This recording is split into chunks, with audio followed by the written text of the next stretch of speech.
अब भोजपुरी में बवाल मचाएंगे। इस वीडियो में शुरू से लेकर अंत तक बना रहिए। हमेशा ऐसा वीडियो न्यू इन्फॉर्मेशन जितना जल्दी लाने को मैं प्रयास करता हूँ।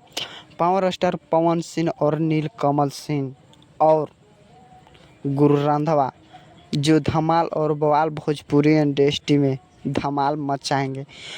पावर स्टार पवन सिंह तो मचावे करते हैं, भोजपुरी स्टार है। नीलकमल सिंह भी भोजपुरी स्टार है, लेकिन एक और अलग से जो गुरु रंधावा जो धमाल और बवाल भोजपुरी इंडस्ट्री में मचा के रख देगा। ये तीनों सिंगर अगर भोजपुरी इंडस्ट्री में आएंगे तो भोजपुरी इंडस्ट्री को धमाल और बवाल कुछ अलग लेवल में लेके जाएंगे क्यों नहीं। गुरु रंधावा और पावर स्टार पवन सिंह और नीलकमल सिंह अभी में जोड़ों तोड़ों से चल रहे हैं और धमाल और बवाल भोजपुरी इंडस्ट्री में मचाएंगे। और हमेशा ऐसा वीडियो न्यू इन्फॉर्मेशन आप लोगों तक जितना जल्दी मैं पहुंचाने का मैं प्रयास करता हूं। पूरा वीडियो देखने के लिए धन्यवाद।